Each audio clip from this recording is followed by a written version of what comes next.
Peace and blessings, family. This is your brother Asar Hotep, and I am back here with video 4 on our series of defining African American culture.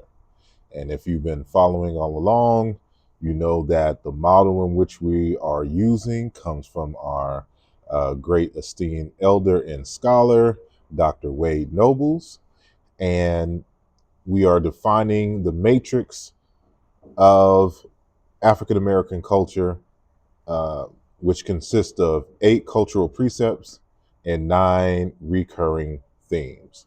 And so we're going to deal today with precept number 4, as well as recurring theme number 4. So precept number 4 is collectivism, and recurring theme number 4 is communalism. And of course, all of these precepts and uh, recurring themes are interwoven and they overlap. So one, kind of feeds into others and or gives birth to others, or again overlaps or interchanges in very unique ways. And so continuing in the discourse, when it comes to collectivism, Dr. Nobles informs us that this asserts that individual effort is a reflection and or instrument of communal or collective survival and advancement. This precept is associated with 2 ideals: the greatest good for the greatest number of people. And an individual is valued only to the degree that he or she contributes to the maintenance and survival of the community. Whatever happens to the individual happens to the group, and whatever happens to the group happens to the individual. And this goes without question, the that it is associated in a continuation of the African principle of I am, therefore we are, and we are, therefore I am, as the late Dr. John S. Mbiti uh, has coined regarding general African culture.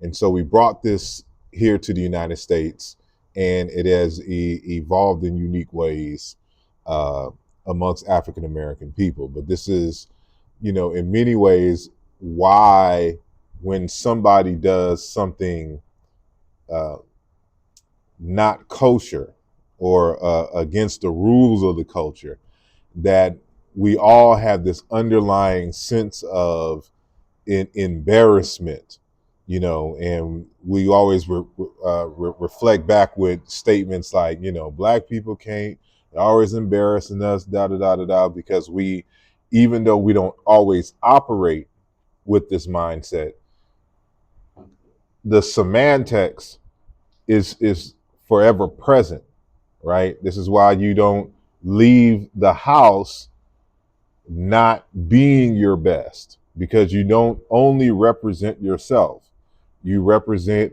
your mother and father, your grandmothers and grandfathers. You represent your neighborhood, you represent your church, you represent your sorority, your fraternal organization, right? You, when we step into the world, we are not simply ourselves. Sure, there's individuality, but you are a person within community within the African context. And it is no different here in the United States amongst African American people. That's why we have the terms like it takes a village to raise a child, because we understand the collective feedback needed to mold and shape the minds and the behaviors of young people so that they can be the best for themselves, the best version of themselves, so that they can contribute to the maintenance and the flourishing of the community itself. And so, matter of fact, it reminds me of a, a Zulu proverb. They say, "Umuntu, Ngamuntu, Ngabantu," and that is a person is human because of other people. And it reinforces this notion that when you live in a human-centered culture, that is what develops the human being itself. And so, which speaks to our last video on humanism. It is, again, the I am because we are, therefore I am.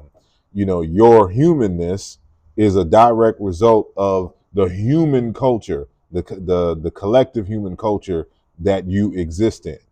And so this brings us to number 4 in terms of the recurring theme. And so the recurring theme is communalism. And so, which denotes awareness of the interdependence of people.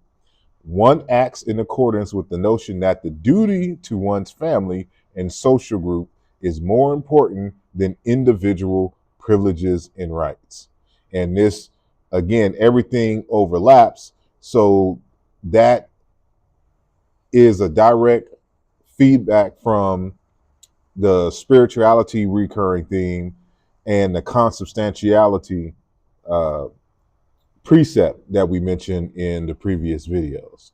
And so when it comes to our communalness, this is why Black people, no matter where they go in the United States, can be home amongst us, right? Because we share the same underlying cultural themes, whether we're in Los Angeles, Oakland, New York City, New Orleans, Florida, H-Town, San Antonio, Texas, or somewhere in Birmingham, Alabama, right? Like it wouldn't matter. There's certain things that we expect of each other, which is why you don't really see this too much even in Africa, unfortunately, and that is this notion of when we see other Black people, it's always a head nod, recognizing their human beingness. And that's our way of saying, Sowabona in isiZulu language, meaning I see you, right? It's a greeting. And we can go anywhere again, from the West Coast to the East Coast, and that is the culture, right?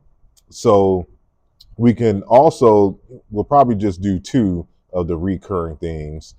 Of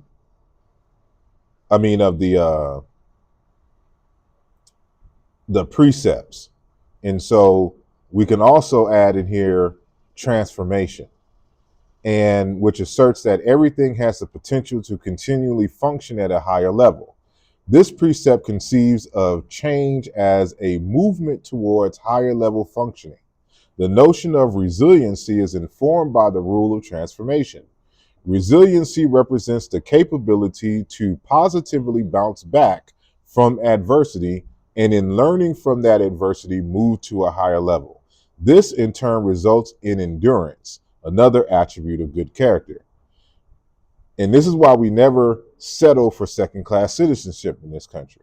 We have always fought to elevate this country to higher echelons of consciousness and spiritual awareness. And we continue this struggle even to this day.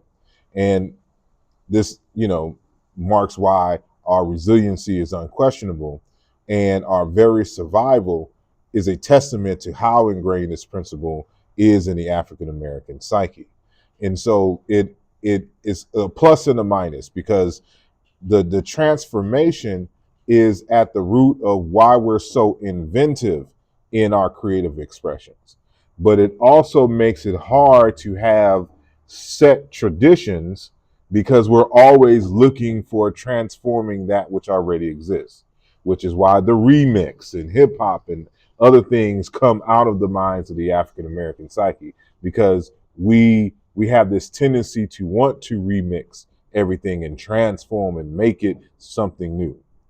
And so, again, these are, some more of these foundational principles which define African American culture in that matrix. So big ups and shout out to our good brother, Dr. Elder Wade Nobles and others, and we will continue in the next video. Hotep, peace.